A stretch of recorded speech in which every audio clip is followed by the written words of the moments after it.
اعوذ باللہ من الشیطان الرجیم بسم اللہ الرحمن الرحیم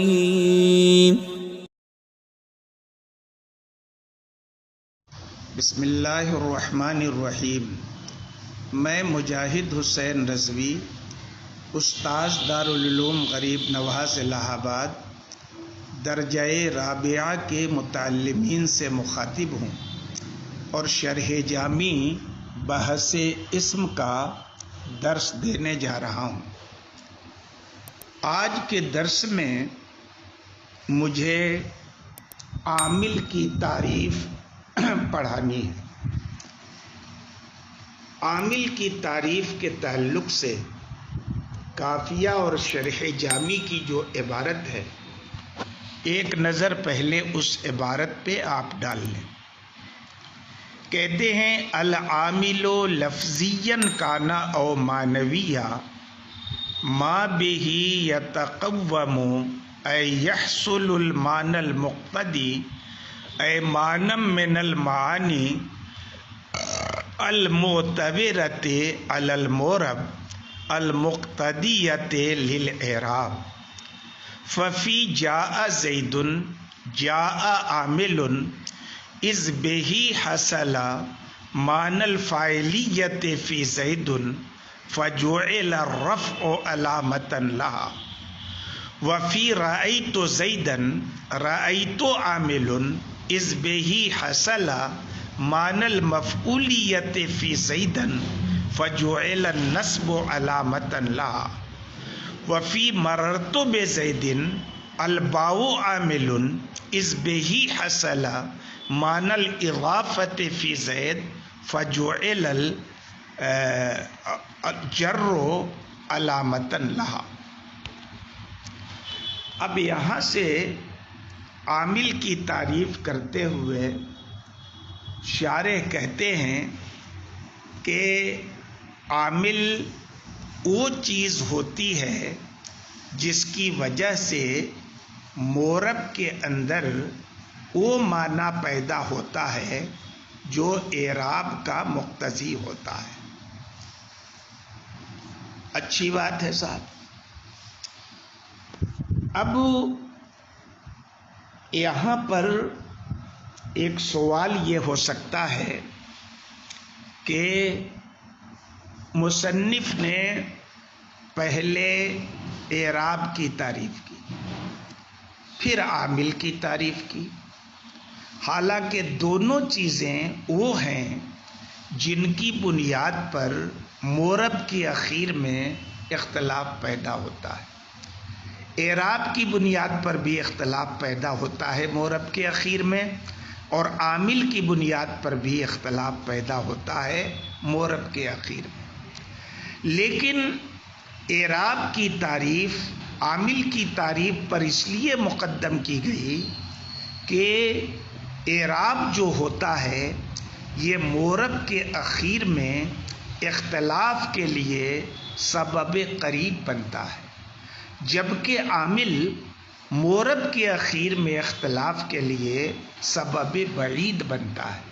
تو ظاہر ہے سبب قریب کا حق یہ ہے کہ اسے بیان میں مقدم کیا جائے اور سبب بعید کو مؤخر کیا جائے۔ عامل کی جو تعریف صاحب کافیہ نے کی ہے، اس تعریف کا خلاصہ یہ ہے کہ عامل وہ ہوتا ہے جس کی وجہ سے اعراب کو چاہنے والا معنی پیدا ہوتا ہے۔ اب مثال سے بھی اس کو صاحب کتاب نے سمجھایا ہے، شارح نے، کہ جیسے جاء زید میں جاء کی وجہ سے معرب زید کے اندر فاعلیت والا معنی پیدا ہوا، اور چونکہ رفع اس کی علامت ہے تو اس پر رفع دیا گیا، تو جاء عامل ہوگا۔ اسی پر آپ قیاس کر لیں رأیت زیدن کے، کہ زیدن جو معرب ہے اس کے اندر مفعولیت کا معنی رأیتو کی وجہ سے پیدا ہو گیا ہے، تو اب رأیتو عامل ہوگا، اور زید کے اندر اس نے مفعولیت کا معنی پیدا کیا ہے، اور مفعولیت کی علامت جو ہے یہ نصب ہے، تو اس کو نصب دے دیا گیا۔ اسی طرح سے مررتو بے زیدن میں زید جو مورب ہے، اس مورب کے اندر جو اضافت کا معنی پیدا ہوا ہے یہ با کی وجہ سے پیدا ہوا ہے، تو با عامل ہوا اور اس نے زید کے اندر اضافت کا معنی پیدا کیا، اور اضافت کی علامت جر ہے تو جر اس کو دے دیا گیا۔ اب صاحب قافیہ نے مطلق عامل کا تذکرہ کیا ہے، جس عامل میں لفظی بھی شامل ہے اور معنوی بھی شامل ہے، خالی لفظی نہیں کہ مبتدا اور خبر میں مثلا جو ابتدا عامل ہے، عامل کی تعریف سے وہ نکل جائے، تو جب قافیہ نے مطلق کہا ہے عامل، تو یہ لفظی اور معنوی دونوں کو عام ہے، اس لیے مبتدا اور خبر میں جو عامل معنوی ہوتا ہے، اور وہ عامل معنوی ہے کیا؟ ابتدا۔ اور ابتدا کا مطلب کیا ہوتا ہے؟ ابتدا کا مطلب ہوتا ہے کلمے کا لفظی اور معنوی عامل سے خالی ہونا۔ خیر، لفظی عامل سے خالی ہونا، لفظی عامل سے، معنوی سے نہیں، معنوی تو ہے ہی، لفظی عامل سے خالی ہونا یہ ہے ابتدا، اور یہی عامل ہے مبتدا کے اندر۔ اچھی بات ہے۔ اب عامل کی تعریف میں ما یتقومو کا لفظ آیا ہے۔ اب یتقومو کی تشریح شارح نے یحصلو کر کے کی ہے۔ یتقومو کا معنی یحصلو کیوں کیا شارح نے؟ یہ دراصل دو سوالات کا جواب ہے۔ نمبر ایک کہ بھئی یتقوم یہ قیام سے مشتق ہے، اور قیام ضد ہے قعود کی، جو خاصہ ہے ذل اجسام چیزوں کا، بیٹھنا، کھڑا ہونا، یہ جسم والوں کی شان ہے۔ اور اعراب کو جو چاہنے والا معنی ہوتا ہے یہ اجسام کے قبیل سے نہیں ہے، یہ آراز کے قبیل سے ہے، تو نہ یہ قعود سے متصف ہو سکتا ہے نہ قیام سے متصف ہو سکتا ہے۔ ایک سوال تو یہ ہوا۔ دوسرا سوال یہ ہوا کہ اس عبارت کا بظاہر معنی وہ ہوگا کہ عامل اسے کہتے ہیں جس کے ساتھ اعراب کا چاہنے والا معنی قائم ہو، یہ تقوم معنی قائم ہو۔ تو اب اگر یہ ترجمہ کیا جائے عامل کی تعریف کا کہ عامل اسے کہتے ہیں جس کے ساتھ معنی مقتضی للاعراب قائم ہو، تو عامل کی یہ تعریف زید پر بھی صادق آئے گی، کیونکہ زید ہی وہ کلمہ ہے جس کے اندر اعراب کو چاہنے والا معنی پایا گیا، یا اعراب کو چاہنے والا معنی حاصل ہوا، جو بھی ہوا، معنی قائم ہوا، حاصل نہیں ہوا، قائم ہوا جانی زید میں زید کے ساتھ، تو زید پر عامل کی تعریف صادق آئے گی۔ اس لیے عامل کی تعریف جو ہے یہ دخول غیر سے معنی نہیں ہوگی۔ شارح نے یحصلو کہہ کے دونوں سوال کا جواب دیا ہے کہ یہاں یتقومو سے مراد وہ قیام نہیں ہے جس کی ضد قعود ہے، اور یہ یتقومو کا معنی قیام نہیں ہے کہ معنی مقتضی للاعراب زید کے ساتھ قائم ہے تو زید پر عامل کی تعریف صادق آ جائے، بلکہ یتقومو کا معنی یحصلو ہے، اور جب یتقومو کا معنی یحصلو کر دیں گے آپ تو دونوں سوالات کا جواب ہو جائے گا، ہے نا۔ اب اس کی کیا ہے تقریر جواب کی کہ دیکھیے قیام جب ہوگا تو اس کے لیے حصول لازم ہے، تو ذکر تو ملزوم کا کیا یعنی قیام کا، اور ارادہ مراد کیا لیا؟ لازم یعنی حصول. یا دوسرے لفظوں میں آپ کہہ سکتے ہیں کہ جب قیام کی نسبت اجسام کی طرف ہوتی ہے تب اس سے مراد وہ قیام ہوتا ہے جو قعود کی ضد اور مقابل ہے. لیکن جب قیام کی نسبت اجسام کی طرف نہ ہو کے آراز کی طرف ہو تو چونکہ حقیقی معنی متعذر ہوتا ہے، اس لیے اس صورت میں قیام کا معنی حصول ہوتا ہے اور یہ معنی مجازن ہوتا ہے.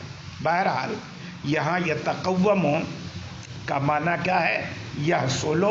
اب اس تشریح سے دونوں سوال اٹھ گئے، اس لیے کہ حصول صفت آراز بن سکتا ہے.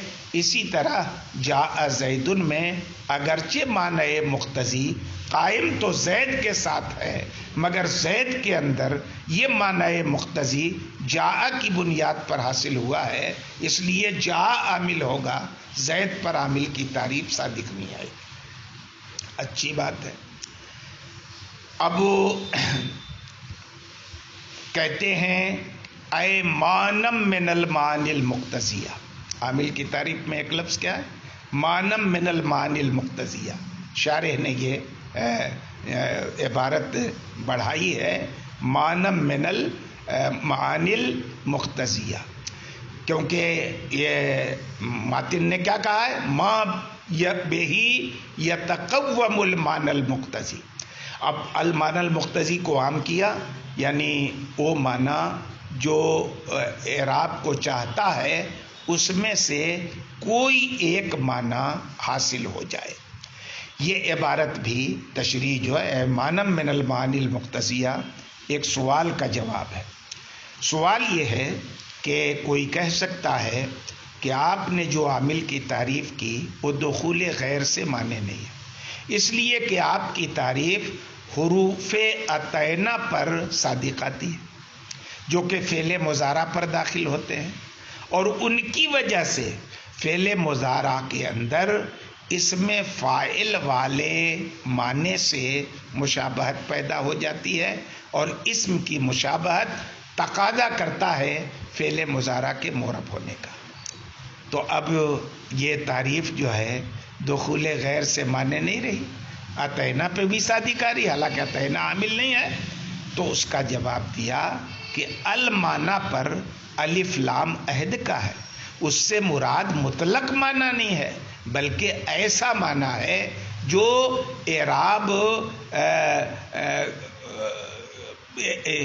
اس سے مراد مطلق معنی مقتضی للاعراب نہیں ہے بلکہ اس سے مراد وہ معنی ہے جو مورب کے اوپر یکے بعد دیگرے آتے ہیں. تو وہ کون سا معنی ہے؟ یہ فاعلیت کا معنی، مفعولیت کا معنی، اضافت کا معنی. اور یہ عطینہ کی وجہ سے جو معنی مقتضی پیدا ہوتا ہے وہ اس میں نہ فاعلیت کا معنی ہے، نہ مفعولیت کا معنی ہے، نہ اضافت کا معنی ہے. آج کے سبق میں اتنا ہی، باقی انشاءاللہ